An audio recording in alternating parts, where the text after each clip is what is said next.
말씀은 고린도전서 12장 1절에서 11절까지 말씀입니다. 형제들아, 신령한 것에 대하여 나는 너희가 알지 못하기를 원하지 아니하노니 너희도 알거니와 너희가 이방인으로 있을 때에 말 못하는 우상에게로 끄는 대로 그대로 끌려갔느니라. 그러므로 내가 너희에게 알리노니 하나님의 영으로 말하는 자는 누구든지 예수를 저주할 자라 하지 아니하고 또 성령으로 아니하고는 누구든지 예수를 주시라 할 수 없느니라.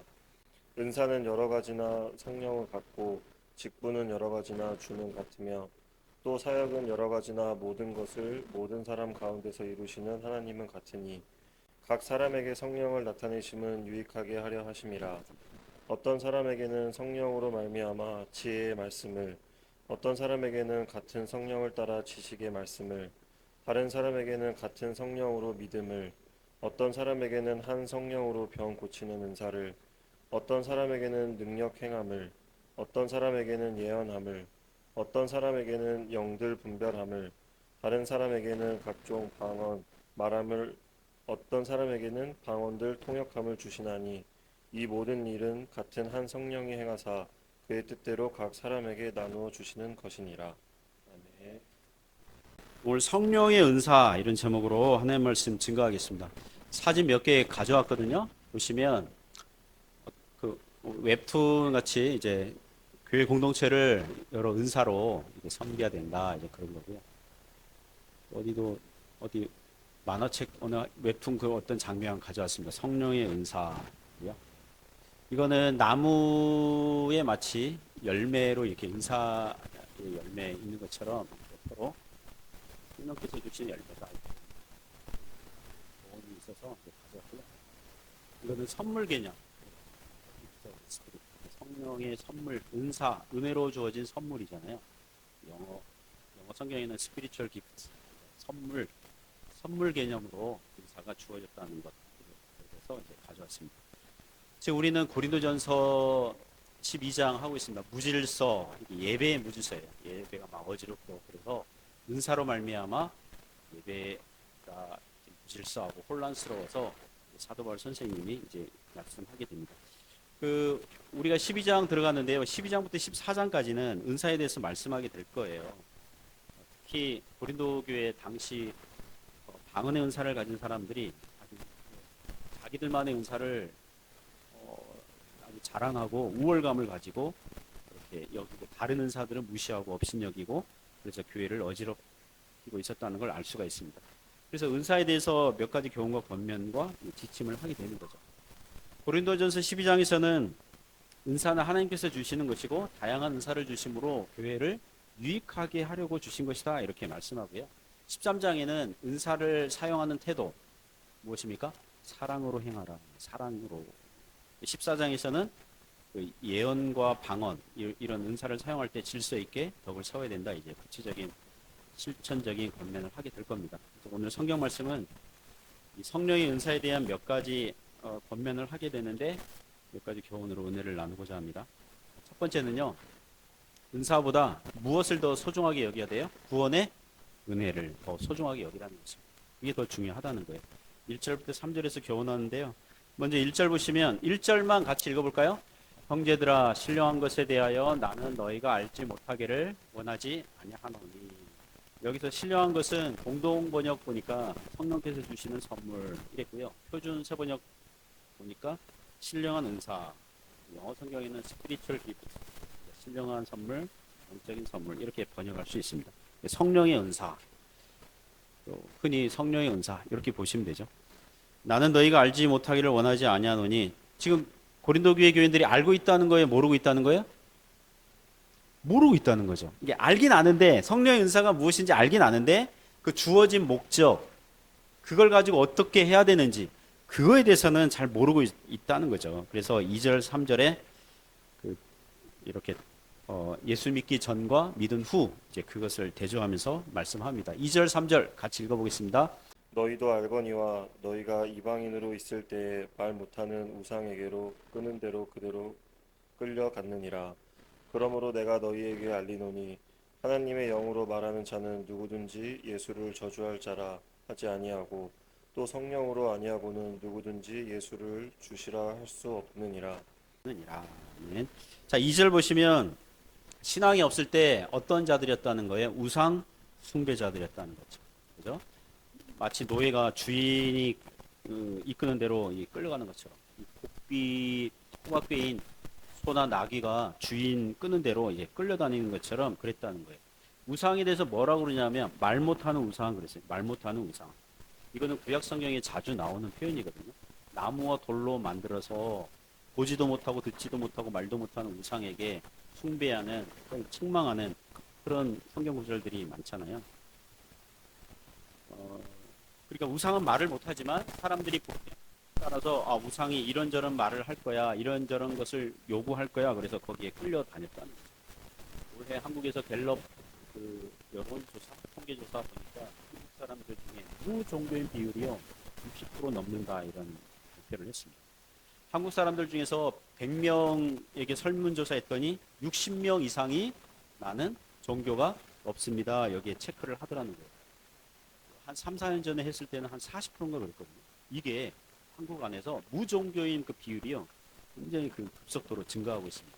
기독교인 숫자랑 불교인 숫자가 많이 줄었다 이제 그런 통계 얘기하더라고요. 그러나 무종교인이라 그래가지고 무신론자들이 문자적으로 무신론자들이 많아졌다는 것입니까? 그렇지 않습니다. 사람의 마음에 사람의 부패한 본성에 하나님이 없는 자리에는 반드시 누가 그 자리를 차지합니까? 악한 마귀가 그 영향력이 마귀의 영향력이 자리를 차지하게 되어 있습니다. 특히 우리나라 보면 대통령, 장관 부인들 지금 막 그런 뉴스가 나오잖아요. 무속과 미신에 빠져 있다고 그러잖아요. 점을 치거나 구슬하거나 사주팔자, 관상, 운명 등을 믿는 사람들이 많아요.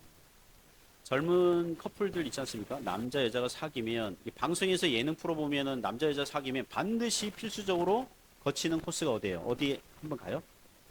타로점 보러 갑니다. 점 보러 가요. 타로점 보러 가요. 그러니까 어느 특정 종교를 가지고 있지 않는다 그래가지고 영적으로 괜찮냐? 그게 아니라 말 못하는 우상에게로 끄는 그대로 끌려가게 되어 있다는 것입니다. 사도 바울 선생님은 왜 지금 믿기 전에 영적 상태를 지금 여기서 언급하고 있습니까? 믿기 전에는 뭐가 없다는 거예요? 은사가 없다는 거예요. 성령의 은사가 주어지지 않아요. 불신자들에게는, 믿음이 없는 사람들에게는 은사가 주어지지 않아요. 물론 재능은 있어요. 자기가 잘하는 거 있어요. 물론 넓은 의미로 하나님께서 주신 선물이다 이렇게 말을 할 수 있지만 그 은사를 가지고 그 재능을 가지고 하나님께 영광을 돌리지 않으니 죄를 짓는 데 사용할 뿐입니다. 그래서 그것을 은사라고 말을 할 수가 없어요. 그러면 은사라고 말할 수 있는 것은 언제 주어집니까? 성령의 선물, 하나님의 은혜로운 선물은 언제 주어집니까? 3절 말씀에 언제 주어져요? 예수님을 믿을 때 주어지는 줄 믿습니다. 그러니까 신령한 은사에 대해서 생각할 때 가장 먼저 중요하게 확인해야 되는 것은 뭐냐면 예수를 저주할 자라 비난하지 않고 예수님을 주님이라고 고백하고 높이고 있습니까? 그것을 확인하라는 것입니다. 이 구절에서 예수를 저주할 자다, 3절에 보면 예수를 저주할 자다 이렇게 말하는 자는 하나님의 영이 없다 그랬어요. 만일 하나님의 영으로 말하는 자는 누구든지 예수를 저주할 자라 하지 않을 것이다 이렇게 말씀하고 있습니다. 예수는 저주받은 자다. 예수는 저주받았다. 이 표현은 당시 특히 유대인들이 모세 율법에 보면 나무에 달린 자마다 하나님께 저주를 받은 자다 그랬거든요. 그러니까 예수님의 십자가 대속하심을 믿지 않는 유대인들이 늘 사용하는 용어였어요. 예수는 저주받았어. 메시아가 아니야. 이렇게 얘기했거든요. 그러나 성령님이 계신 사람은 믿는 신자들은 누구든지 예수님을 그와 같이 예수를 저주할 자라 하지 아니하고 예수님을 누구라고 고백하게 되어 있다는 것입니까? 주님이라고 고백한다고. 주라, 주님이라, 주시라. 사도 바울은 성령의 은사 얘기하면서 왜 먼저 성령님이 계신 자는 예수님을 주님이라고 높인다고 말하고 있습니까? 신령한 은사가 무엇보다 앞설 수가 없어요? 예수님을 믿는 고백하는 구원의 은혜보다 앞설 수가 없습니다. 가장 좋은 은사는요, 가장 좋은 성령의 선물과 가장 좋은 하나님의 은혜는 예수님을 주님이라고 믿는 구원의 은혜인 줄 믿습니다. 이 구원이 선물이거든요. 간혹 은사를 지나치게 높여서 예수님 믿는다 이것은 저급한 수준이고 방언을 하거나 사람의 병을 고치거나 귀신을 쫓아내는 능력을 행하는 은사를 구원의 은혜보다 더 높게 취급하는 사람들이 있습니다. 그러면 안 됩니다. 예수님을 믿는 것은 시시하게 여기고 뭔가 환상을 보거나 신비한 꿈을 꾸거나 다른 사람의 앞날을 미리 보는 은사를 굉장히 높이는 경향들이 있습니다. 그러면 안 되는 것입니다. 성령의 은사들은 예수님을 믿는 것보다 앞설 수가 없어요. 그리고 은사가 있다면 누구를 높이게 돼 있어요? 예수님을 주님이라고 높일 수밖에 없는 거죠. 우리에게 특별히 눈에 띄는 은사가 없어도 물론 신자들에게는 하나 이상의 은사들이 있다고 저는 믿고 있습니다. 그 성도가 예수님을 믿고 있다면, 예수님을 주님으로 고백하고 높이고 있다면 하나님 나라에서는 그것 자체로 최고의 하나님의 선물, 신령한 은혜인 줄 믿습니다. 그러므로 은사는 있으면 좋겠지만 없어도 하나님의 자녀로서 살아가는데 큰 부족함은 없다는 것입니다. 구원받는데 지장은 없습니다. 지난주에 자매님 반 성경 공부반 종강하면서 이제 한 사람씩 돌아가면서 소감을 얘기하는데 어느 자매님이, 제가 누구란 얘기 안 할게요. 이모 자매님 계신데 자기는 모태 신앙인 출신인데 성경 공부하면서 자기가 성경을 잘 모르고 있다는 걸 깨달으면서 이런 표현 썼어요. 자기는 똥멍청이였다는 거예요. 성경을 모르고 있고 뭐. 자기를 너무 겸손의 표현인 거죠. 제가 그 얘기 듣고 이런 생각이 했습니다. 예수님 믿기 전에는요, 다 뭘까요? 다 똥멍청이들입니다. 다 똥멍청이에요. 예수님 믿은 후에는요, 예수님을 주님이라고 고백하는 사람들은요, 똥멍청이 아니에요. 똥멍청이 아니에요. 물론 자기를, 나 왜 이렇게 모를까? 난 똥멍청이. 이렇게 뭐 할 수 있지만, 예수님을 주님이라고 믿는 사람은요, 뭐라 그럴까요? 이 땅에서 알아야 되는 진리, 절대 놓쳐서는 안 되는 이 절대적인 진리, 그것을 알고 있기 때문에 성경은 지혜로운 자라고 합니다. 지혜로운 자라고 그래요. 그리고 제가 성경 공부반에 우리 이렇게 얘기합니다. 이게 성경 배우는데 자꾸 잊어먹고 잘 까먹어요. 그러니까 제가 얼마나 기쁜지 모릅니다. 왜냐하면 제가 계속 필요하다는 얘기잖아요. 예? 계속. 그리고 신자들이 성경을 조금만 알아도 다 알지 못하고 깊이 알지 못해도 예수님을 주님이라고 믿고 고백하는데 전혀 지장이 없다는 것입니다. 구원받는데 전혀 지장이 없어요. 하나님의 은혜는 우리의 부족함에도 불구하고 차고 넘치게 부어지는 줄 믿습니다. 신앙이 자라고 하나님을 알아가고 성경을 더 잘 이해되는 것은 구원받은 이후에 뒤따라오는 은혜들이에요. 자연스러운 은혜들이에요. 시간적인 차이가 있을 뿐이에요. 누가 먼저 알았고 나중에 알고 그 차이지, 예수님을 주님이라고 고백하는 사람에게는 큰 은혜가 있는 것입니다. 그러므로 무엇보다 예수님을 주님으로 고백하고 높이고 찬양하는 은혜가 제일인 줄 믿습니다. 두 번째 교훈은 삼위일체 하나님께서 은사를 주시고요, 유익을 위해서 주십니다. 삼위일체 하나님께서 유익을 위해서 주시는 거예요. 4절부터 7절에서 교훈하는데요. 먼저 4절부터 6절까지 한번 읽어볼까요? 4절부터 6절까지 먼저 읽습니다.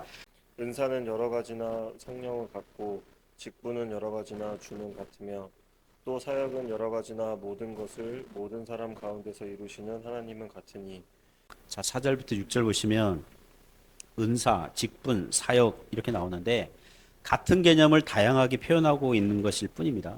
은사는 그 8절 이하에서 지혜와 지식, 믿음, 병 고치는 은사 이렇게 할 때 그런 은사예요. 은사. 그리고 직분은 서비스, 그 디아코니아 그래서 봉사라는 뜻이에요. 오늘날 목사, 장로, 권사 이럴 때 직분 얘기하죠. 그러니까 직분은 은사와 또 비슷한 말이에요. 나중에 그 고린도전서 12장 28절 거기 가면 교회 중에 몇을 세우셨으니 이러면서 은사를 얘기하면서 첫째는 사도요, 둘째는 선지자요, 셋째는 교사요. 이게 직분을 얘기하거든요. 그러니까 은사와 직분은 서로 교환할 수 있는 단어입니다. 그리고 여기서 사역은 working, 그래서 은사에 따라서 직분에 따라서 봉사하는 행위 그리고 그 결과 이렇게 얘기할 수 있어요. 예를 들면 저는 그 직분이 목사예요. 은사는 뭘까요? 저의 은사는 뭘까요? 가르치는 은사가 있잖아요. 설교하고 강의하고 그렇잖아요. 그러니까 가르치는 은사가 있어요. 그죠? 그 주로 하는 일은 설교하는 일. 그게 역사인 거죠. 그죠? 그래서 은사, 직분, 사역 이것은 은사를 설명하는 다양한 표현들이라고 보시면 돼요. 예를 들면 오늘 대표기도 하시는 우리 김재현 장로님 직분이 뭡니까? 장로님이시죠? 교회에서 뭘 맡고 계세요? 재정부장 맡고 계시죠? 그리고 은사가 뭐예요? 돈의 흐름을 다 파악하고 있는 거죠. 예, 돈의 흐름을, 돈의 흐름. 저 예산 짜고 뭐 그런 거 있잖아요. 그 재직회나 공동회 때 제가 그 뭡니까 그 재정부 그걸 보면 막 숫자들이 막 나와 있잖아요. 그럼 제 눈이요 막 빙빙 돌아요. 이게 제가 숫자에 약하거든요. 고등학교 때도 수학에 굉장히 약했는데 그런데 숫자를 이렇게 정확하게 이렇게 얘기하고 지출과 수입 이런 걸 해서 이렇게 그 은사거든요. 그렇잖아요. 그런 행위, 그 역사거든요. 봉사하는 행위.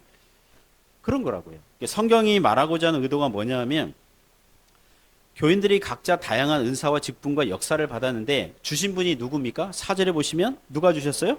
성령님. 5절에서는요? 주님. 6절에서는요?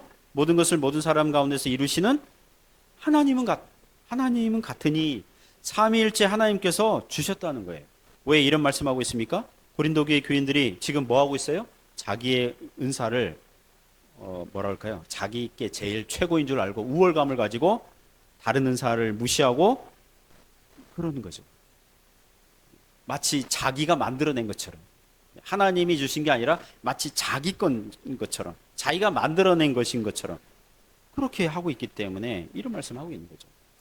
복음서에 보면 달란트 비유가 있습니다. 주인이 먼 나라 가면서 각자 종들에게 달란트 맡기죠. 누구는 5달란트, 누구는 2달란트, 누구는 1달란트 맡겨요.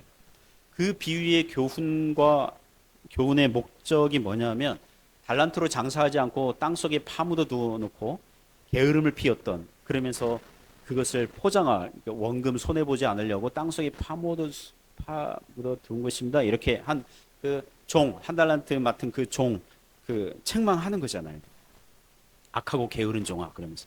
자, 그 게으른 종이 만일 땅에 파묻지 않았어요. 그런데 그걸로 계속 자기 자랑만 하고 있어요. 나 달란트 받았다. 주인에게서 달란트 받았다. 야구르지. 없는 애들 야구르지. 막 자랑질하고 정작 여전히 장사하지 않으면 주인이 와서 책망할까요? 안 할까요? 여전히 동일하게 책망을 하는 것입니다. 여전히 게으른 종이라는 거죠. 삼위일체 하나님께서 성도들에게 은사를 주시는 이유가 무엇입니까? 7절에 이렇게 말씀합니다. 7절 같이 읽습니다. 각 사람에게 성령을 나타내심을 유익하게 하려 하십니다. 아멘. 자, 4절부터 6절 보시면 삼위일체 하나님께서 주신다 그래 놓고 7절에 보면 이 은사를 성령을 나타내심 이렇게 얘기했습니다. 성령을 나타내심. 그렇게 하는 이유는 예를 들면 이런 거죠. 우리의 구세주는 누구십니까? 예수님이시죠. 그죠? 예수님의 구원에 성부 하나님, 성령 하나님도 공동으로 사역하시고 관여하셨지만 친히 십자가에 오르신 분은 예수님이시거든요. 그래서 우리는 예수님을 구주, 구세주, 우리의 주님 이렇게 얘기한다고요. 성령님은요. 믿는 신자들 안에 내주하셔서 하나님께서 예수 그리스도 안에서 성령으로 말미암아 은혜들을 주시기 때문에 어떻게 보면 성도들의 입장에서 가장 가깝게 은혜를 주시는 분이시기 때문에 가깝게 느껴지기 때문에 성령의 나타나심, 성령을 나타내심 이렇게 말씀하고 있다는 그 각 사람에게 성령을 나타내심은 무엇을 위한 것입니까? 유익하게 하려 하십니다. 유익하게 하려 하십니다. 은사를 받은 신자도 유익하고요. 그 신자가 은사로 봉사하고 섬김으로 다른 형제자매들이 교회가 유익을 얻도록 하는 것입니다. 그러니까 은사로 자기 자랑하지 말고 우월감에 빠지지 말고 뭐 하라는 것입니까? 이웃을 섬김으로 유익을 끼치라는 것입니다.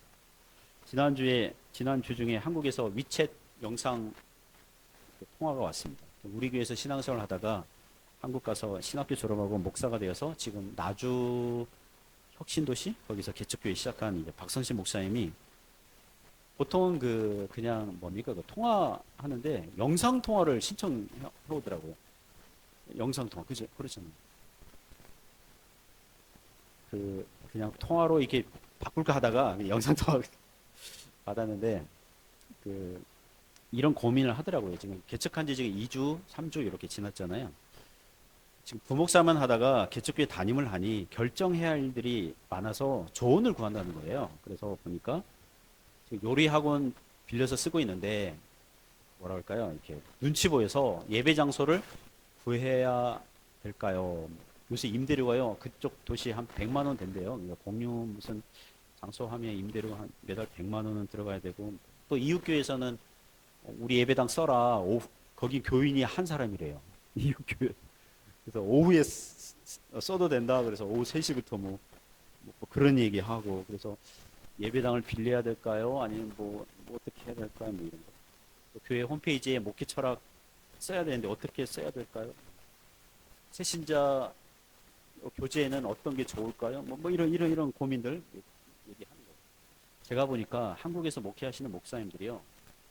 주변에 수많은 교회들이 있으니까 그 교회들을 따라해야 될 것 같은 어떤 압박감들이 있는 것 같아요. 압박감들. 여러분 제가 누굽니까? 전도사 때부터 지금까지 교회밥만 30년째 지금 먹고 있잖아요. 목회 짬밥만 30년이잖아요. 그래서 몇 가지 조언을 해줬어요. 건물 임대하지 말고 어떻게든 버티세요.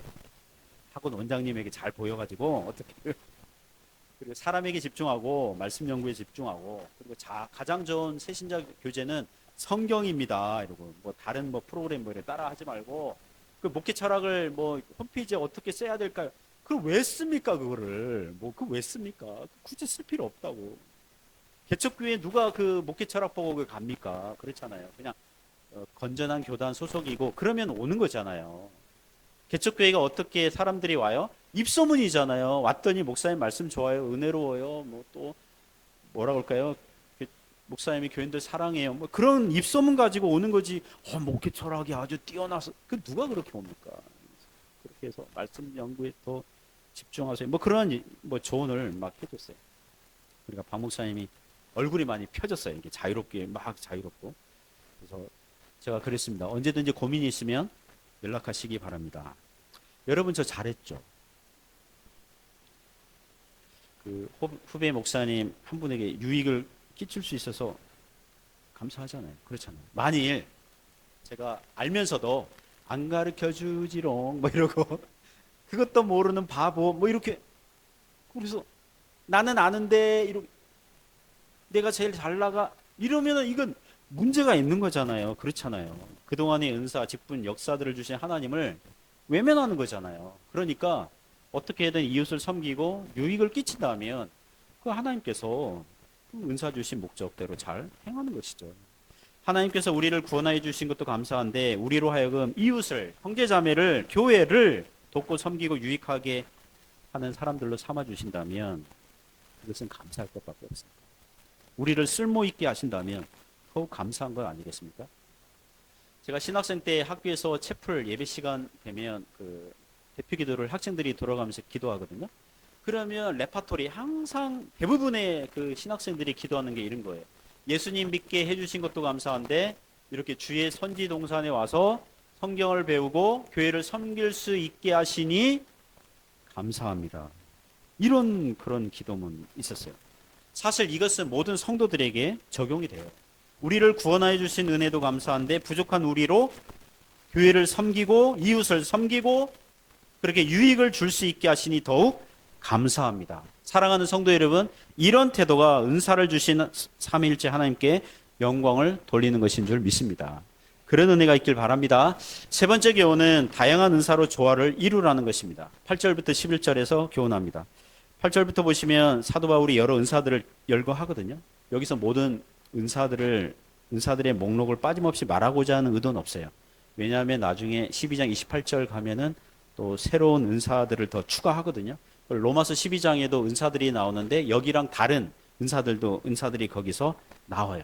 그래서 여기서 나오는 은사들은 당장 고린도 교회 교인들에게 있는 은사들을 언급한 것이고 나중에 14장 가면 집중적으로 방언의 은사에 대해서 이제 권면을 하게 될 거니까 방언과 방언 통역은 제일 끄트머리에 제일 마지막에 이렇게 둠으로써 이 은사의 다양성을 강조하려는 목적으로 지금 말을 하는 것입니다. 8절 보시면 8절 읽어볼까요? 같이. 어떤 사람에게는 성령으로 말미암아 지혜의 말씀을, 어떤 사람에게는 같은 성령을 따라 지식의 말씀을, 여기서 보면 지혜와 지식 나오는데요. 지혜의 말씀은 아마도 성경 말씀을 듣고 신자가 자기 삶에 적용하는 실력, 예, 그런 능력, 그런 은사이겠죠. 성경을 다독하지 않아도, 많이 읽지 않아도 성경 한 장 읽어도, 몇 구절 읽어도 자신의 삶에 적용할 수 있는 어떤 지혜로운 통찰력, 이걸 가지고 있는 걸 얘기하는 걸 겁니다. 성경 말씀을 통해서 삶의 통찰력, 그게 지혜의 은사라고 할 수 있습니다. 그리고 지식의 은사는 성경 말씀을 배우고 복음을 들으면 객관적인 지식과 정보를 습득하는 능력을 얘기하는 거겠죠. 제가 아는 신학교 교수님은요, 어느 한 분은 미국에서 박사학위 받고 한국에서 목회하셨는데, 이분은 신학자들의 주장, 뭐 몇 년도 나온 책, 또 어느 책의 뭐 몇 페이지에 보면 뭐 이런 식으로 정확하게 이렇게 아시는 분이 있습니다. 지식의 은사. 근데 이분이 목회도 같이 했거든요. 근데 교인들 이름은 잘 몰라. 그러니까 막 한 글자씩 틀리고 막 뭐 이런 분들 있잖아요. 그러니까 학교에서 강의하고 가르치고 이거는 정말 빠삭해요. 이분이랑 같이 1시간, 2시간 봉고차 타고 같이 어디 가게 됐는데, 그 봉고차 안에서 신학교 강의를 하시더래요. 그 질문하면 어느 신학자 뭐, 그런데 교인들 이름은 잘 몰라. 뭐 이런 계셨는데, 뭐 지식의 은사인 거죠. 지식의 은사. 분위기가 안 좋네요, 반응에. 9절 보면 다른 사람에게는 같은 성령으로 믿음을, 여기서 믿음은 예수님 믿고 구원을 받는다 할 때 그 믿음이 아니라 소위 산을 옮길 만한 믿음 있죠. 산을 옮길 만한 믿음. 이런 사람의 특징은 단순해요. 또 생각이 커요. 예를 들면 나는 저 A라는 회사에 어떻게 취직할 수 있을까 이렇게 막 조사할 때 이 믿음의 은사 가진 사람은 어떤 생각을 할까요? 저 회사는 얼마에 인수하면 될까? 뭐 이런. 내가 축구 선수 되고 싶어 어떻게 할까? 그러는데 이 믿음의 은사를 가진 사람은 어떤 생각할까요? 구단주가 되려면 어떡하지? 축구단 하나를 어떻게 운영하려면 어떻게 해야 되지? 뭐 이런 생각, 이런 게 단순하고 크고 막 이런 거 있죠. 이 믿음의 은사를 가진 사람들의 이게 특징인 거죠.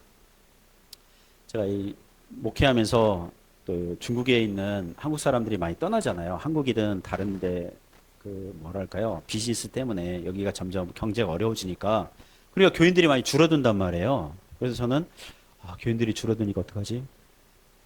이렇게 어떻게든 잘 버티고 뭐 그런 생각하는데, 믿음이 있는 신자는 이럴 수 있죠. 하나님, 중국에 다시 한국 사람들 많이 들어오게 해주세요. 한국 회사들이 또 많아지게 해주세요. 그러면 그 중에 얼마가 교회로 올 거 아니겠습니까? 반응이 왜 이렇게 차갑습니까? 설마요. 목사님 설마요. 믿음의 은사 가진 사람들은 생각이 좀 크고 다른 거죠. 자, 어떤 사람에게는 한 성령으로 병 고치는 은사를 10절 보시면, 어떤 사람에게는 능력 행함을, 병 고치는 은사는 기도에서 병 고치는 치료의 은사를 얘기하는 것 같고요. 10절에 능력 행함은 병 고침을 포함해 가지고 귀신을 쫓아내거나 뭐 복음을 반대하는 사람들에게 징벌을 주거나 뭐 그런 은사를 얘기하는 것 같아요. 10절 보시면 어떤 사람에게는 예언함을, 여기는 어떤 미래의 일을 즉각적으로 떠오르게 해서 그렇게 떠오르는 계시 그거나, 또는 그 교회 집회 시간에 설교하거나 가르치는 일을 말하는 것입니다. 그리고 어떤 사람에게는 영들 분별함을, 영을 분별한다는 건 뭐냐면 당시 교회가 가정교회 형태로 있었고 순회 전도자들이 많았단 말이에요. 그러니까 고정된 목사의 직분이 아직 잘 나타나지 않았을 때에 순회 그 전도자들이 와서 가정교회에서 설교를 할 거 아닙니까? 근데 이 사람이 말하는 게, 이 순회 전도자가 말하는 이 말씀이 바른 복음의 말씀인지 아니면 이단 교리를 얘기하는 건지 잘 모를 수 있잖아요. 그런데 영들 분별하는 이 교인은 무엇일까요? 성경을 잘 알아가지고 이분은 참된 복음을 말씀한다. 이분은 이단 교리를 얘기하네. 저 사람은 받아들이면 안 돼. 이런 식으로 영들 분별하는 은사를 가진 사람이 있었다는 것이죠. 다른 사람에게는 각종 방언 말함을, 여기서 방언은 헬라어로 글로사라는 단어를 쓰는데 언어라는 뜻입니다. 언어, 그냥 언어. 영어 성경에는 tongues 또는 language 그러는데 언어. 제가 설교 준비하면서 여러 주석들을 보니까 여기서 방언은 두 가지 주장하는데요. 한쪽 부류는 외국어다. 외국어. 성령께서 갑자기 배우지도 않은 외국어를 주셨다는 거죠. 오순절날 성령 강림했을 때 외국어 방언 있잖아요. 그러니까 예를 들면 우리가 지금 한국어로 예배 드리는데 갑자기 제가 프랑스 말을 하면 여러분 알아들으시겠어요? 봉주르 마담 이러면서 막 얘기하면 여러분이 잘 모를 수 있잖아요. 일본말 하면 알아들을 수 있으세요? 일본어 하시는 우리 집사님 계신데 아리가또 고자이마스 막 이렇게 막 하면은 그러니까 이 고린도 교회 헬라어를 보편적으로 썼는데 여러 지역의 방언들을 갑자기 교인들이 하는 거죠. 성령께서 이런 외국어 방언을 하게 하는 거죠. 그래서 외국어 방언 하려면 통역하는 사람이 있어야 된다. 그 외국어를 아는 통역하는 사람이 있어야 그 외국어를 사용해라. 이렇게 고린도전서 14장에서 말씀하거든요. 다른 그 주장은 뭐냐면 지금 오늘날과 같은 방언 있잖아요. 이상한 뭐랄까요? 알아들을 수 없는 자기도 모르고 남도 모르는 그런 방언 있잖아요. 그 나중에 고린도전서 13장 1절 보면 사람의 방언과 천사의 말 그런 표현 쓰거든요. 이렇게 천사의 말 사람이 알아들을 수 없는 이상한 언어일 것이다. 14장 가면 방언은 하나님께 하고 알아듣는 자가 없고 영으로 비밀을 말하는 것이다. 이렇게 말하기 때문에 외국어라기보다는 오늘날 이 방언, 그러니까 뜻을 알아들을 수 없는 이상한 언어 그런 주장을 하는 거죠. 근데 이 방언의 약점은 뭐냐면 방언 통역하는 사람의 통역이 맞는지 틀린지 확인할 수가 없는 거예요. 그렇잖아요. 방언을 통역하는 사람이 있어야 방언해라 그러는데 외국어라면 이 방언 통역이 외국어이면 이 외국어를 아는 사람이 검증을 해줄 수 있는데 자기도 모르는 이상한 말을 통역하는 사람이 이건 이런 뜻이라고 말을 할 때에 이 방언 통역을 검증해 줄 수가 없단 말이에요. 무슨 얘기인지 아시겠죠? 그러니까 이 방언의 그 해석의 약점이 바로 이런 게 있어요. 자, 어쨌든 외국어든 그냥 방언이든 이 당시 하나님께서 주신 은사인 것은 맞다는 거죠. 나중에 14장 가면 방언의 은사를 가진 사람들이 교회를 어지럽히고 있었기 때문에 지금 방언과 방언 통역을 맨 나중에 지금 의도적으로 위치를 해놨습니다. 어느 특정한 은사가 가장 뛰어난 게 아니라 다 하나님의 은혜의 선물이고 다 좋은 것이다. 그래서 나중에 11절 가시면 이렇게 얘기합니다. 11절 말씀 같이 읽어보겠습니다. 이 모든 일은 같은 한 성령이 행하사 그의 뜻대로 각 사람에게 나누어 주시는 것이니라. 같은 한 성령께서 각 신자들에게 다양한 은사를 주신다는 것입니다. 다양한 은사를 주시는 이유가 뭡니까? 어느 특정한 은사가 유독 우월하거나 자랑거리로 삼으라는 의도가 아닌 거죠. 다양한 은사를 주심으로 조화를 이루어서 교회의 유익이 되도록 섬기라, 사용하라 그런 거죠. 여러분 교회에서 가장 중요한 직분은 목사라고 할 수 있습니다. 목사가 잘못되면 그러니까 집사한 사람이 잘못되는 것보다 목사한 사람이 잘못되면 그 파급력, 그 영향력 이게 굉장히 크잖아요. 우리나라도 가장 중요한 직분이 뭡니까? 가장 중요한 직책이 무엇입니까? 대통령이거든요. 국민 한 사람이 그냥 평범한 공무원 한 사람이 잘못되는 것보다 대통령 한 사람이 잘못되면 이거는 온 나라가 그냥 흔들리는 거잖아요. 그러니까 그 파급력, 영향력 때문에 중요도 면에서는 교회에서는 목사가 제일 중요한 직분이라고 할 수 있어요. 초대교회 보면은 사도와 선지자의 직분을 가장 중요하게 여겼던 것처럼 교회에서 성경을 가르치는 목사의 직분이 중요도 면에서는 차지하는 비율이 매우 높다고 하겠습니다. 왜냐하면 목사가 바르게 복음을 전해야 되는데 이단을 설파하면 그 교회는 뭐가 돼요? 이단이 되거든요. 그러니까 굉장히 이거는 중요하거든요. 그러나 그 목사의 직분이 교회에서 가장 우월하냐? 나라에서 대통령은 법과 헌법 그거 안 지켜도 되냐? 그건 아니잖아요. 목사 직분과 은사가 교회에서 가장 우월하냐? 그건 아니거든요. 하나님 앞에서 그 은사가 하나님께서 가장 우월하게 가장 그 높게 가치 있게 쳐주느냐? 그건 아니거든요. 한국교회에서 은연 중에 목사의 직분과 은사가 제일 높은 것처럼 여기는 경향들이 있지 않습니까? 전에도 말씀드린 것처럼 목사에 대한 직분 호칭이 매우 다양하고 많거든요. 지나치게 많아요. 목사, 목회자, 또 뭐가 있습니까? 담임 목사, 당회장, 주의 종, 주의 사자. 뭐가 있어요? 제가 말씀 안 드린 게 있나요? 하여튼 많아요. 그러나 장로, 권사, 안수입사는 그 직분 이외에 또 다른 호칭이 있습니까? 그냥 하나밖에 없잖아요. 그죠? 장로, 권사, 안수입사도 다 같은 주의 종인데 교회에서 주의 종 그러면 누구를 연상케 해요? 목사 직분은 목사님만 막 생각하거든요. 여러분 교회에서의 직분과 은사가 다양합니다. 그것은 우열 개념이 아니라 질서 차원에서 권위를 존중하는 거예요. 그러니까 질서예요, 질서. 덕을 위해서. 마치 교향악단의 악기들이 조화를 이루어서 아름다운 소리를 내는 것처럼 교회 안에서 여러 은사들이 조화를 이루어서 그렇게 주님을 높이고 교회의 덕을 끼치라는 것입니다. 그래서 교회에서는 은사를 따라서 섬기는 것입니다. 오늘 찬양팀 은사 은혜 찬양팀 얼마나 은혜롭습니까? 그죠? 우리 이주희 권사님과 자매 그룹 우리 시스터즈 이주희 시스터즈 이 팀이 얼마나 만일 제가 찬양한다고 생각해 보세요. 상상하기도 싫죠. 그 시간 망칠 겁니다. 설교 시간에 제가 간혹 찬송가 이렇게 한 소절을 부르려고 집에서 열심히 준비해가지고 막상 설교 시간에 부르면 전혀 딴 노래가 돼요. 전혀 새로운 노래가 됩니다. 그러니까 이주희 권사님이 찬양 인도하는 게 제일 좋은 거죠. 우리 교회에서. 제가 만일 피아노를 치라 그러면 어떻게 되겠습니까? 꽂아놓은 보리차루처럼 잘 모르거든요. 피아노 반주 잘 몰라요. 그러니까 우미경 집사님이 하시는 게 제일 좋죠. 만일 저보고 간식을 준비하라고 하면 어떻게 할까요? 저는 제가 좋아하는 감자칩만 이렇게 냅다 그냥 그걸 사고. 봉사부가 하는 게 제일 나아요. 봉사부가 하는 게. 저에게 만약 음향 방송 담당하라고 그러면 어떻게 할까요? 저는 줌 사용법도 잘 못해요. 집에서 전구 담아도 굳이 얘기할 필요 없는데 하여튼 근데 잘 못 갈아 끼우는데. 그리고 정윤주 권사님이 하는 게 제일 좋은 거죠.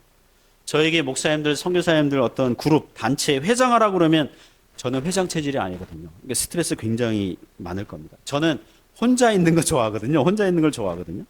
그런데 누가 저에게 설교해 주세요, 성경 가르쳐 주세요 그러면 저는 즐거움과 기쁨으로 할 거예요. 그게 하나님께서 은사를 주신 조화를 이루어서 섬기게 하는 것입니다. 그렇게 성령께서 각 사람에게 나누어 주신 은사로 섬겨서 하나님께 영광이 되고 교회의 덕이 되는 그런 은혜가 있기를 주님의 이름으로 축복합니다.